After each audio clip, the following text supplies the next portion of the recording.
Welcome to another episode of Untold Legends, where we explore the stories found within the world of video games, movies, comics, and anything in between. Today we're taking a trip back into the galaxy of Star Wars to a time period before any of the currently existing movies, and exploring the origins of one of the most dangerous men in the galaxy, until he confronted Samuel L. Jackson.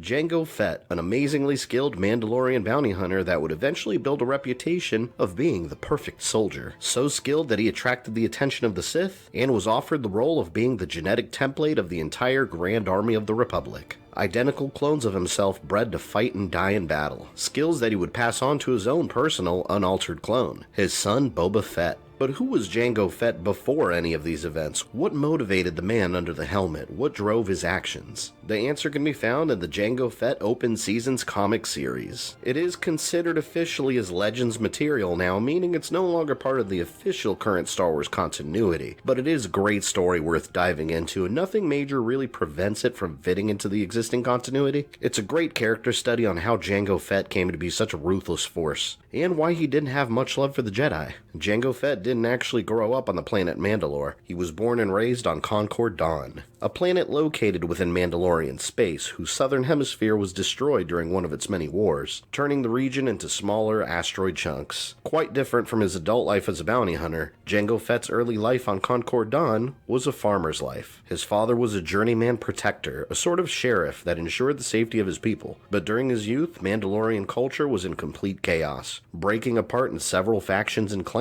Its old violent and warlike ways conflicted with many new Mandalorians that wanted a more peaceful future for their culture. To understand Jango Fett's upbringing, it's important to understand the various groups involved with the quickly changing Mandalorian culture. The new Mandalorians were a pacifist government attempting to maintain peaceful control of the Mandalorian homeworld of Mandalore. The true Mandalorians were a group of super commandos formed from the full-time army of the planet Mandalore, from members of various prominent clans. They were highly skilled and shared a moral code under the command of a controversial warrior named Jaster Mareel. Jaster was born on Korda Six, and like Jango's father, he was also a journeyman protector. But after killing a corrupt superior officer, he was exiled from the planet and joined the true Mandalorians. He rose through the ranks and earned the respect of his fellow Mandalorians, eventually becoming their leader, and leader of all true Mandalorian clans, the Mandalore.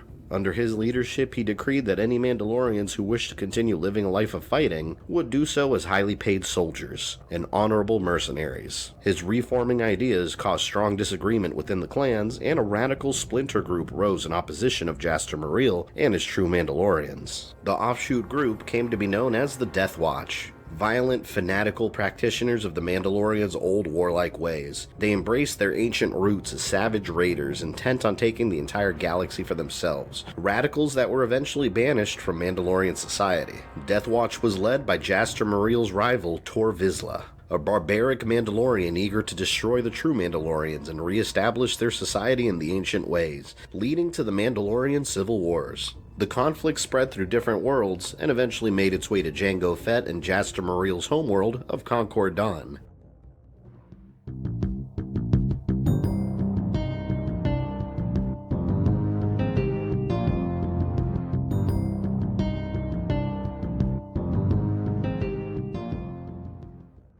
The true Mandalorians and Death Watch battled across the world, and Vizsla's forces were able to scatter Jaster's forces across the planet. Vizsla threatened to burn everything down to the ground and execute anyone that helped the Mandalorians. While Death Watch searched Korda Six for Jaster's Mandalorians, he came across the young Jango Fett, a boy that would one day grow to be his greatest threat. Vizsla and his men threatened Jango with his life if he didn't cooperate, and asked him to reveal if he had seen any Mandalorians in the area. The only stranger Jango had seen was a beggar asking for food that his father fed. Instantly, Vizsla knew the beggar was a Mandalorian in disguise, and Jango's father was helping the enemy of Death Watch. Vizsla confronted Jango's father and demanded to know where Jaster Mareel was located, but Jango's father hadn't seen him since he took over his post as journeyman protector. Suddenly, a blaster bolt struck one of his men dead. It was Jango's mother with his sister Arla Fett hiding behind her. Although they were simple farmers, the Fett family protected their loved ones fiercely. Jango's father yelled at him to run, to leave the area as fast as he could. With that action, the Fett family was doomed. As Jango ran, he could hear the blaster fire from where his family was, and seemingly out of nowhere, a stranger grabbed his wrist.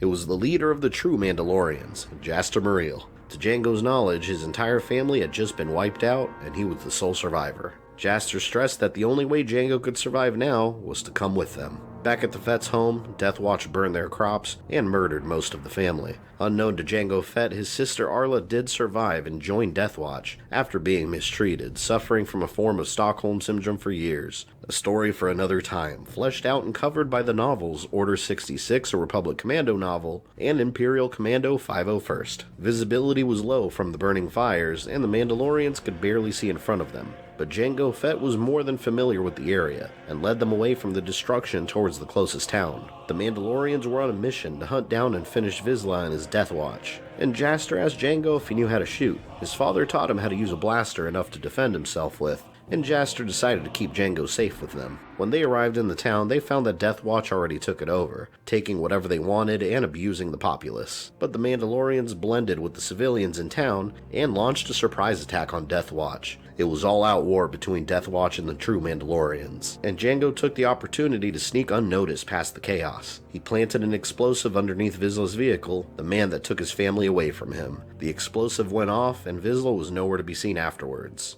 The rest of the Mandalorians picked off the Death Watch stragglers one by one as their leadership structure crumbled. Jango confronted Vizsla's right-hand man, one of the men directly responsible for his family's death, but a young boy with a blaster against a hardened warrior was nowhere near a fair fight. He attacked Jango, managing to slice his clothing, and Jango lunged at his blaster. With one well-placed shot through his chest, Jango managed to take out his family's killer. For now, the Fett family was avenged, and Jango was alone. But Jaster took note of the kid's skills and refused to leave him by himself. From that day forth, Jango Fett became a foundling, adopted into Mandalorian culture as one of their own.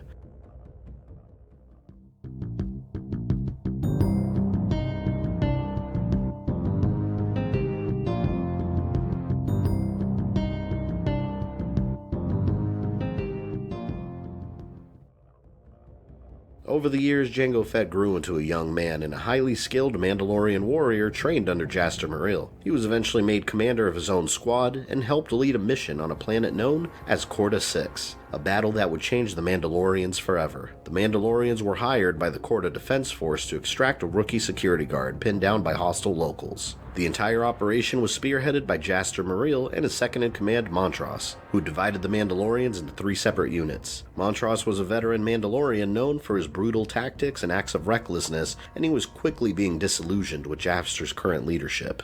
Jaster treated Jango Fett like a son, and Montross was angered by his favoritism of Fett. What was supposed to be a routine mission for easy credits became a fight for survival. As the Mandalorians approached Korda 6, ion cannon fire erupted from the planet. The blast hit their ship, sending them plummeting onto the planet's surface. But the Mandalorians had a job to do. They exited the ships and encountered a barrage of blaster fire, losing many of their troops in the first wave. The local Kordans, an alien simian-like species, were fierce and well prepared, the complete opposite of the intel the Mandalorians had received before the mission. The surviving Mandalorians rushed to the trenches in an effort to gain some cover from the immense firepower coming down on them. Jaster ordered all units to regroup at Jango Fett's coordinates and abort the attack, but Montross refused to follow orders. Instead, he decided to rush the enemy with his squad. At this point, it was clear to Jaster that relying on second-hand recon information was an enormous mistake, and he watched as Montross and his men pushed forward with heavy blaster fire of their own and grenades. Most of Montross's men lay dead, and Montross himself struggled to crawl away.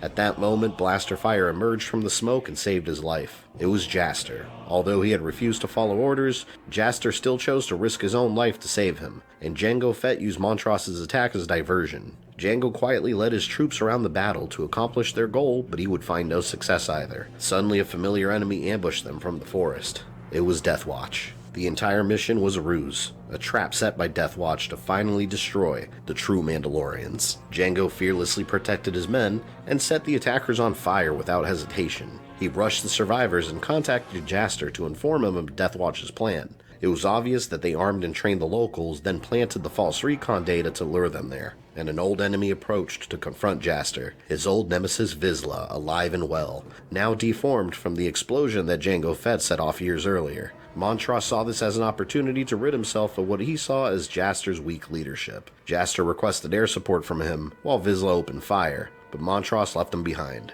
His betrayal resulted in Jaster being completely left in the open. Heavy blaster fire tore through his armor and shredded his body. Jango Fett was nearby with fellow Mandalorian Silas and saw what happened, much to his horror.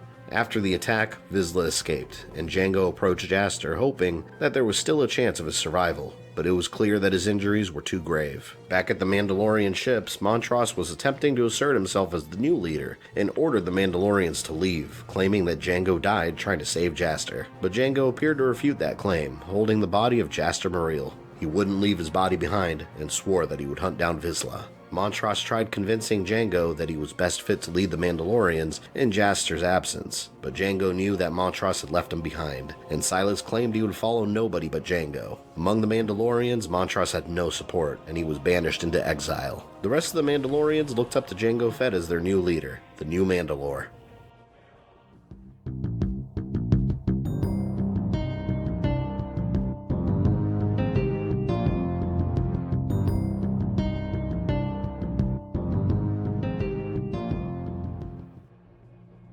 Jango Fett led his Mandalorians through another conflict on the planet Galidraan. The governor there was facing an insurrection from his colonists and hired the Mandalorians to end the rebellion. After the fighting was over, Jango set out to pay the governor a visit and let him know the rebellion was over. The only reason he took the job was because the governor was harboring Vizsla and funding his attempts to rebuild Death Watch. Jango Fett demanded payment and to know where Vizsla was hiding, but he was closer than expected, hiding in the palace only feet away. Vizsla opened fire on Jango, catching him by surprise. Fett knew the odds were against him and made his escape, blasting through the window and jetpacking away. With a well-placed shot, Vizsla aimed at Jango's jetpack and he fired. The blaster hit his jetpack and caused him to crash into the ground nearby. While Jango recovered, he witnessed a sight that made his blood run cold, an enemy that the Mandalorians wouldn't stand a chance against.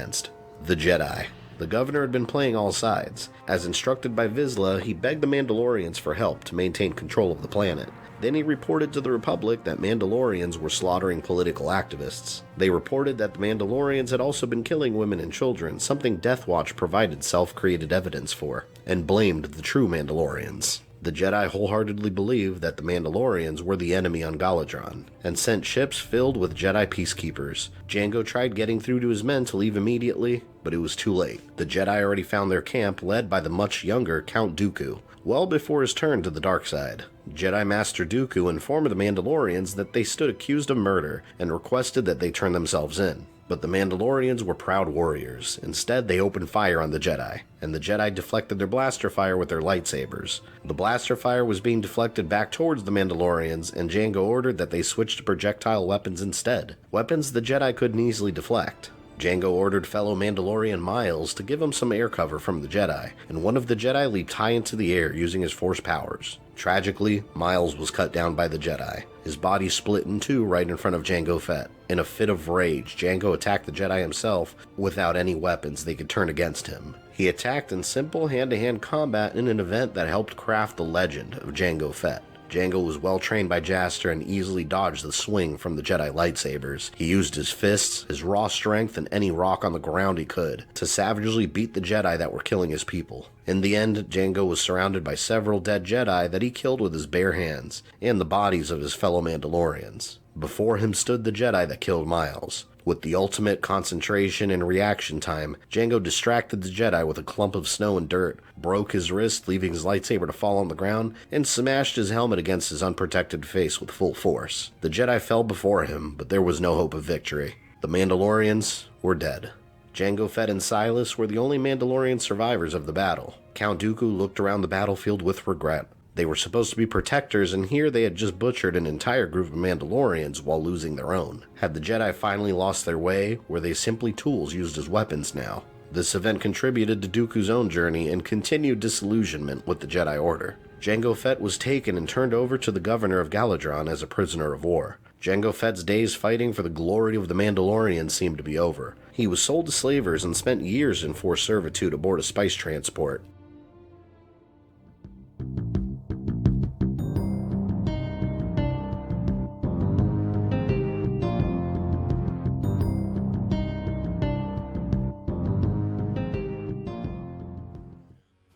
When space pirates attacked the ship, Jango took the opportunity to escape. All he had in his mind was vengeance. Vengeance against what was done to him, vengeance for the loss of the true Mandalorians, and vengeance for Jaster. He fought alongside the space pirates and killed the slavers. Once the governor of Galidraan heard that Jango Fett escaped, he panicked and rushed to his vault. He spent thousands of credits restoring Mandalorian armor from the battlefield, and was worried that it could be stolen. A man that had no right or claim to Mandalorian armor. When he reached the vault, he heard the familiar voice of Jango Fett, fully equipped in the restored and shiny Mandalorian armor. For the final time, he demanded to know Vizsla and the Death Watch's location. Vizsla and the Death Watch were on their way to planet Corellia, with the peace of mind of believing that he no longer had to worry about the Mandalorians. But Jango Fett was coming in furiously and without warning. He smashed the ship into the side of Vizsla's and used his jetpack to fly through the window, sending much of the crew flying into the vacuum of space. Vizsla immediately recognized Fett and fled, but Jango wouldn't let him escape this time. He made his way towards him, rolled at full speed, and a brutal battle ensued. Jango punched Vizsla, and as he prepared to execute him with his blasters, Vizsla grabbed him and threatened to open his throat with his bare hands. However, the ship was compromised and explosions were everywhere. Vizsla ordered all Death Watch to escape the ship before it went down. At this point, Fett had nothing to lose. If Vizsla was getting off the ship, Jango was going with him. He lunged at Vizsla, and the two plummeted down to Corellia's surface in an escape pod together. There was nowhere else for Vizsla to run. No backup to call. It was just him and Jango in a duel to the death.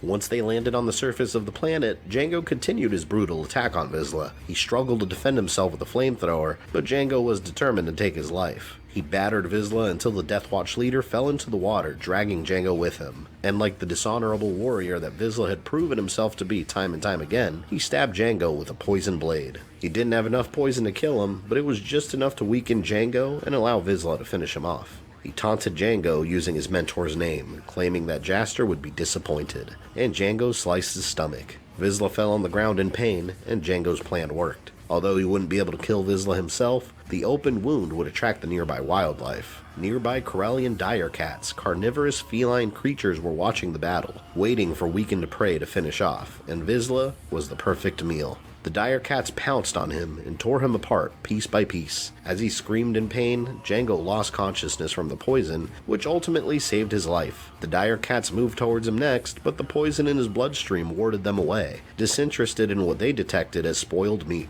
An entire night passed before Jango regained consciousness, and he found himself surrounded by curious locals, children that told him the dire cats had killed his friend. But Vizsla was no friend of Jango Fett. He was simply a mission accomplished, a vengeance from his childhood that was now satisfied. With his revenge complete, Jango Fett set out to find his place in this new life, free from the loyalty to others, free from the threat of Death Watch, and began building his reputation as the most dangerous man in the galaxy.